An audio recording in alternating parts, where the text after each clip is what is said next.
Good morning बच्चों, बहुत बहुत स्वागत है फिर से आपका। क्लास 12th में एक चैप्टर हम स्टार्ट किए थे, उसमें लगभग 9 पार्ट हमने पढ़ा दिया था। बीच में कुछ बच्चे करने लगे कि फर्स्ट चैप्टर में कुछ डाउट है, तो उसको हमने स्टार्ट किया था। ये चैप्टर अभी पूरा नहीं हुआ था, तो इसका जो 10th पार्ट है आज मैं उसको लेकर के आया हूँ। हमको इसमें अब यहाँ सॉल्युबिलिटी से देखना था, विलेयता क्या होती है, हेलो एल्केन कैसे सॉल्युबल होते हैं वाटर में।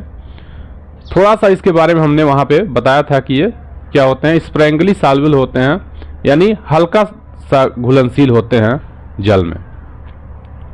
तो हेलो एल्केनों को जल में घोलने के लिए बाहर से एनर्जी सप्लाई करनी पड़ती है। बाहर से एनर्जी क्यों सप्लाई करनी पड़ती है? क्योंकि हेलो एल्केन्स के मॉलिक्यूल्स के बीच में क्या होते हैं, अट्रैक्शन होता है। ठीक है, इनमें अट्रैक्शन पाया जाता है।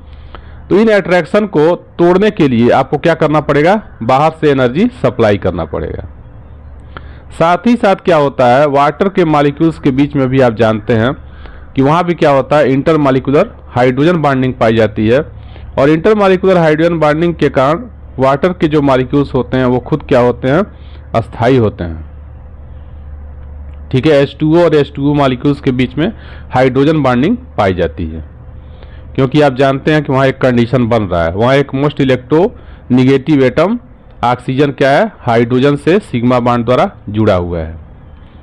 ठीक है, तो इसलिए थोड़ा सा बाहर से आपको क्या करना पड़ेगा, एनर्जी देना पड़ेगा उसको घोलने के लिए। तो एनर्जी जब देंगे तो क्या होगा, हेलो एल्केन्स के मॉलिक्यूल्स के बीच जो अट्रैक्शन फोर्स है वो कम हो जाएगा। साथ ही साथ वाटर के जो मॉलिक्यूल्स हैं जिनमें खुद में आकर्षण है वो भी कम हो जाएगा। और इस तरह से जब हेलो एल्केन और वाटर के मॉलिक्यूल्स एक दूसरे के करीब आएंगे तो फिर से उनमें क्या होने लगेगा, एक बॉन्ड फॉर्मेशन, एक अट्रैक्शन फोर्स काम करने लगेगा, जिसके कारण आसानी से हेलो एल्केन्स क्या हो जाएंगे, जल में घुल जाएंगे।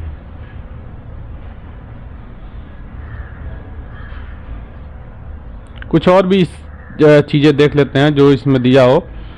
क्या होता है, परिणाम स्वरूप क्या होते हैं, हेलो एल्केन की जल में विलेयता बहुत कम होती है। हालांकि हेलो एल्केन की प्रवृत्ति कार्बनिक विलायकों में घुलने की होती है।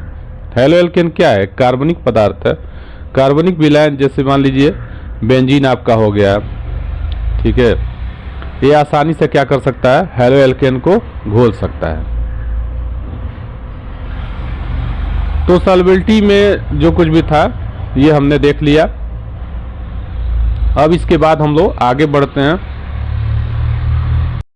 हेलो एल्केनों की रासायनिक अपक्रियाओं को हम लोग मुख्य रूप से 3 भागों में बांट सकते हैं। केमिकल रिएक्शन कैसे देते हैं, इनको हम 3 टाइप से क्लासिफाई कर सकते हैं। पहला आपका है न्यूक्लियोफिलिक सब्स्टिट्यूशन रिएक्शन, इसको हिंदी में दिया हुआ है नाभिक स्नेही प्रतिस्थापन अपक्रिया या नाभिक रागी प्रतिस्थापन अपक्रिया। रागी भी कहते हैं और स्नेही भी कहते हैं, दोनों का मतलब वही हुआ। यानी हेलो एल्केन क्या करते हैं, नाभिक स्नेही के साथ रिएक्शन देते हैं, नाभिक स्नेही प्रतिस्थापन अपक्रिया देते हैं। साथ ही साथ दूसरा आपका है निराकरण अपक्रिया है, एलिमिनेशन रिएक्शन है। और तीसरा आपका है धातुओं के साथ अपक्रिया, रिएक्शन विथ मेटल्स। तो एक एक करके हम लोग डिस्कस करेंगे। मुख्य रूप से इसके बारे में हमको बहुत ज़्यादा डिस्कस करना है, नाभिक स्नेही प्रतिस्थापन अपक्रिया के बारे में हमको बहुत ज़्यादा देखना है। तो अब थोड़ा सा नाभिक स्नेही क्या होता है इसके बारे में हम लोग जानते हैं। कोई भी एटम हो सकता है या ग्रुप ऑफ एटम हो सकता है जिसके पास क्या हो, इलेक्ट्रॉन की अधिकता हो। तो जब इलेक्ट्रॉन की अधिकता होगी तो वो क्या करेगा, नाभिक से लगाव रखेगा। तो ऐसे एटम या ग्रुप ऑफ एटम को हम क्या कर सकते हैं, नाभिक स्नेही कर सकते हैं। ऐसे ही एक दूसरा होता है इलेक्ट्रॉन स्नेही। तो इलेक्ट्रॉन स्नेही किसे कहते हैं, जो इलेक्ट्रॉन से लगाव रखता हो उसको हम लोग इलेक्ट्रॉन स्नेही कहते हैं। यानी उसके ऊपर खुद पर क्या हो, पॉजिटिव चार्ज हो। एग्जाम्पल के तौर पे नाभिक स्नेही को हम बताते हैं कि नाभिक स्नेही कौन कौन हो सकते हैं, जिसके ऊपर भी माइनस चार्ज है। जैसे मान लीजिए आपका क्लोराइड आयन है, क्लोराइड आयन है, ठीक है, आयोडाइड है, ब्रोमाइड है, हाइड्रोक्साइड है, ये सब क्या हो जाएंगे, नाभिक नहीं हो जाएंगे। साइनाइड आयन है। तो इस तरह से अभी हम एक चार्ट बना करके इसमें दिया हुआ है, इसके बारे में हम लोग देखेंगे। तो पहला हम स्टार्ट करते हैं नाभिक रागी प्रतिस्थापन अपक्रियाएं, ठीक है, न्यूक्लियोफिलिक सब्स्टिट्यूशन रिएक्शन। तो इसके नाम से ही क्लियर है, नाभिक स्नेही है और साथ ही साथ प्रतिस्थापन अपक्रिया भी दे रहा है। तो प्रतिस्थापन का क्या मतलब है कि एक अटैकिंग ग्रुप क्या करेगा, अटैक करेगा, ठीक है, और जो पहले से ग्रुप है वह हट जाएगा और उसके जगह पे क्या हो जाएगा, एडजस्ट हो जाएगा। यानी यहाँ पे क्या होगा, सब्स्टिट्यूशन होगा। जैसे एग्जाम्पल के तौर पे हम ऐसे समझ सकते हैं कि क्लास में कोई अगर टीचर पढ़ा रहे हैं, मान लीजिए कोई सब्जेक्ट पढ़ा रहे हैं, एक दिन उनका तबीयत खराब हो गया, मान लीजिए वो बाय द वे क्लास लेने में उस दिन सक्षम नहीं है, तो उनके जगह पे कोई और टीचर आ जाए और आपका क्लास क्या करे, कंटिन्यू कर दे, एक दिन के लिए या 2 दिन के लिए। तो हम कह सकते हैं कि जो दूसरा टीचर है वो पहले टीचर का क्या है, सब्स्टिट्यूट है, ठीक है, प्रतिस्थापी है। तो प्रतिस्थापन का मतलब आप समझ गए होंगे कि यहाँ पे क्या होता है, हैलो एल्केन में पहले से ही हैलोजन क्या है, उपस्थित है। और आप जानते हैं कि हैलोजन क्या होते हैं, इलेक्ट्रोनिगेटिव एलिमेंट होते हैं। कार्बन और हैलोजन के बीच में क्या होता है, पार्शियल पॉजिटिव और पार्शियल निगेटिव चार्ज उस पर उपस्थित होते हैं। ऐसा इसलिए होता है क्योंकि कार्बन और हैलोजन के बीच में विद्युत ऋणात्मकता का अंतर होता है, ठीक है। हैलोजन क्या होते हैं, ज्यादा विद्युत ऋणी होते हैं, इसलिए बॉन्ड के इलेक्ट्रॉन को अपनी तरफ खींचे रखते हैं। यहाँ पे देख सकते हैं, थोड़ा सा बड़ा कर लेते हैं। यहाँ जो है कार्बन और हाइड्रोजन के बीच में जो बॉन्ड बना है, तो इस बॉन्ड में क्या होंगे, 2 इलेक्ट्रॉन होंगे। तो इन दोनों इलेक्ट्रॉनों को हाइड्रोजन क्या करता है, अपनी तरफ शिफ्ट किए हुए है, इसीलिए इस पे डेल्टा निगेटिव चार्ज से दिखाया जा रहा है, और कार्बन पे डेल्टा पॉजिटिव से इसको इंडिकेट किया गया है। अब क्या होगा इसमें, इस रिएक्शन में क्या होगा, अभी तो हम रिएक्शन पढ़ रहे हैं, आगे जाएंगे, ठीक। बाकी अभी हम इसके मैकेनिज्म के बारे में भी डिस्कस करेंगे कि इसकी क्या क्रिया विधि होती है। जो भी अवक्रिया दी गई है, ठीक है, उस अवक्रिया की क्रिया विधि क्या है, यानी कैसे रिएक्शन प्रोसीड करता है, इसके बारे में भी हम लोग देखेंगे। तो यहाँ पे क्या होता है, न्यूक्लियोफाइल जो होता है, यानी खुद पर जिसके ऊपर निगेटिव चार्ज है, वो अटैक करता है किस पर, कार्बन सेंटर पे, जो क्या है पार्शियल पॉजिटिव चार्ज एक्वायर किए हुए है, यानी यहाँ पे अटैक करता है। फिर क्या होता है, कार्बन और हाइड्रोजन के बीच में जो बॉन्ड बना है, यह ब्रेक करके हाइड्रोजन अपने तरफ इलेक्ट्रॉनों को ले करके बाहर निकल जाता है, यानी हैलाइड आयन बन करके बाहर निकल जाता है। और फिर क्या होता है, यहाँ पे जो न्यूक्लियोफाइल है वह हाइड्रोजन की जगह पे जुड़ जाता है। इसी अपक्रिया को हम लोग क्या कहते हैं, सब्स्टिट्यूशन रिएक्शन कहते हैं, प्रतिस्थापन अपक्रिया कहते हैं। अब चूंकि यहाँ पे क्या है, यह जो प्रतिस्थापन हुआ है वह एक न्यूक्लियोफाइल के कारण हुआ है, इसलिए इसको न्यूक्लियोफिलिक सब्स्टिट्यूशन रिएक्शन कह देते हैं, यानी नाभिक स्नेही या नाभिक रागी प्रतिस्थापन अपक्रिया हम लोग कहते हैं। दिया है यहाँ पे हैलाइड आयन क्या होता है, निकल जाता है, इसलिए इसको अवशिष्ट ग्रुप कहते हैं, रिलीजिंग ग्रुप कहते हैं, ठीक है। और यहाँ पे जो आपका न्यूक्लियोफाइल है वो अटैकिंग ग्रुप है। चलिए अब आगे बढ़ते हैं। अब यहाँ पे देखिए कुछ न्यूक्लियोफिलिक जो रिएजेंट हैं उसके बारे में दिया हुआ है, और वहाँ से क्या न्यूक्लियोफाइल बनते हैं, ठीक है। और न्यूक्लियोफाइल जब अटैक करता है तो प्रोडक्ट का फॉर्मेशन आपका क्या होगा, पूरा एक चार्ट बना करके आपको दिखाया गया है। इस चार्ट के बारे में भी थोड़ा सा हम लोग डिस्कस करेंगे, क्योंकि ये ज़्यादा जरूरी है। मतलब आपको क्या दिया गया, एक जनरल रिएक्शन आपके सामने दिया गया है। जनरल रिएक्शन आप देख लीजिए, और फिर यहाँ से आप क्या करिए, एक चार्ट बना के दे दिया है, नाभिक स्नेही जो है आप इसमें से चूज करिए और जो आपका डिजायर्ड प्रोडक्ट है, जो आपको बनाना है वो बना लीजिए। जो भी आपको उस उत्पाद बनाना है वह उत्पाद आप बना सकते हैं। तो रिएक्शन आपके सामने है। रिएक्शन क्या है? यह है हेलो एल्केन है RX। R क्या है? एल्किल ग्रुप है। एल्किल ग्रुप आप जानते हैं, अगर नहीं जानते होंगे तो आप जान लीजिए। पहला आप एल्किल ग्रुप क्या होता है? मेथेन से बनता है, इसलिए उसको मेथिल कहते हैं। कैसे बनता है? जैसे CH4 है या मेथेन है। इस मेथेन में से क्या होगा? एक हाइड्रोजन अगर हटा दिया जाए, ठीक है, एक हाइड्रोजन हटा दिया जाए तो क्या बन जाएगा? मेथिल ग्रुप बन जाएगा।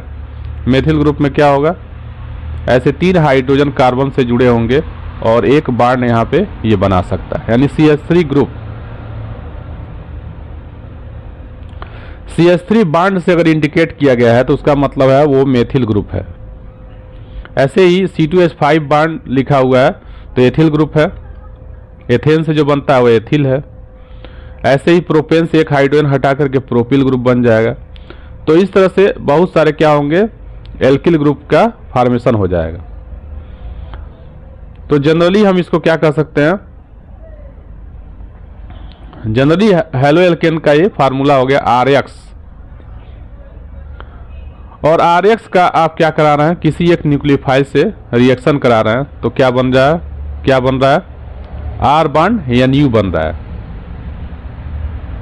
तो R बॉन्ड NU का मतलब हो गया कि एल्किल ग्रुप क्या हो गया? इस न्यूक्लियोफाइल से जुड़ गया। और जो भी वहाँ हैलोजन लिए थे, हैलोजन आपका क्या हो सकता है? जैसे क्लोरो हो सकता है, RCl हो सकता है, जैसे CH3Cl हो गया तो मेथिल क्लोराइड हो सकता है, ठीक है। C2H5Cl हो गया तो एथिल क्लोराइड हो सकता है या क्लोरो एथेन हो सकता है। समझ में आ रहा है? तो एक जनरल रिएक्शन आपके सामने दिया हुआ। अब जो भी आपको बनाना होगा उस हिसाब से आप क्या करेंगे? प्रोडक्ट चूज करेंगे। यहाँ पे उसी हिसाब से न्यूक्लियोफाइल चूज करेंगे और उसी हिसाब से हेलो एल्केन चूज करेंगे। जैसे एक एग्जांपल लेकर के हम बताते हैं। यहाँ पे चार्ट पूरा दिया हुआ है।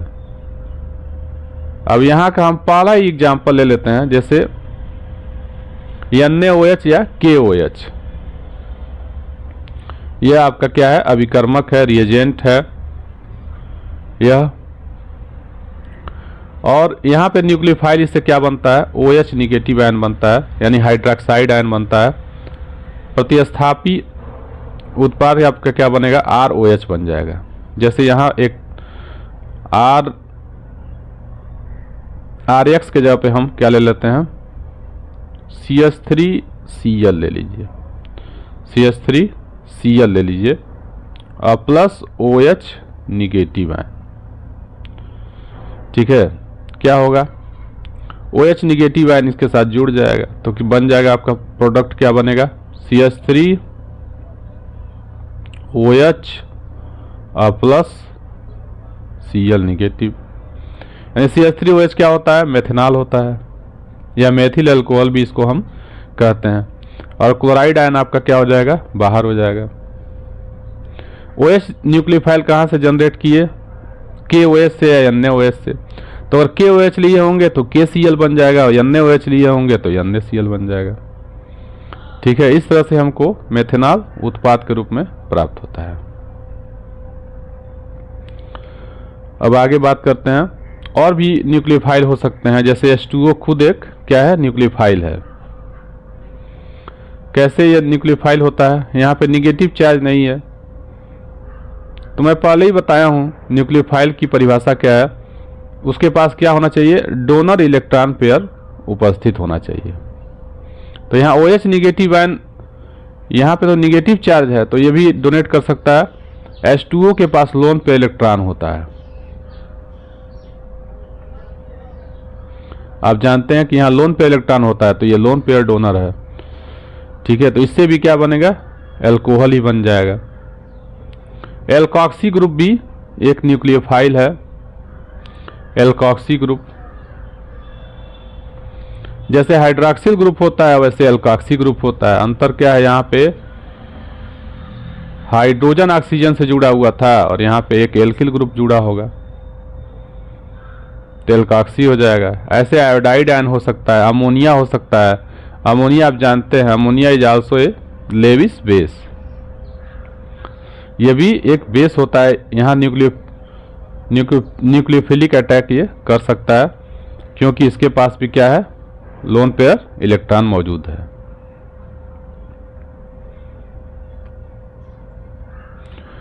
अगला जो है वो एमीन है, RNH2, यानी अमोनिया का ही क्या है, ये डेरिवेटिव है।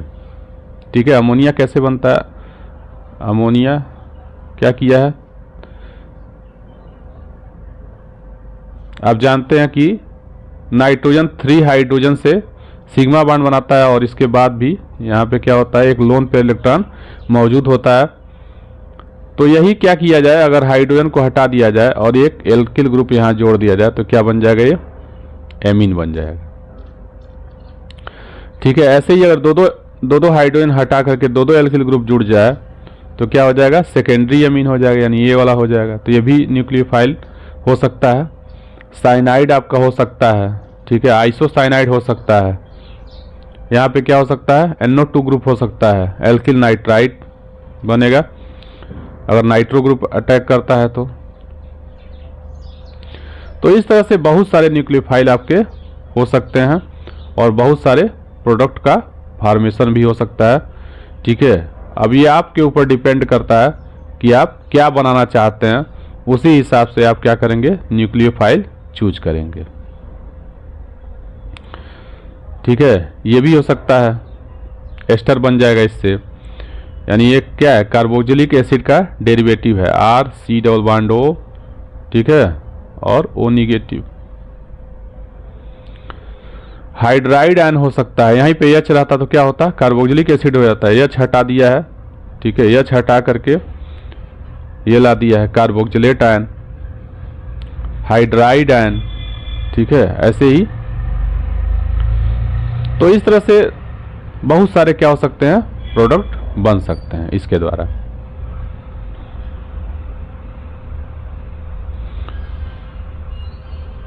अब इसके बाद जो है, इस चार्ट के बाद हम लोग नेक्स्ट वीडियो में इसके आगे देखेंगे। ठीक है, तब तक आप देखते रहिए।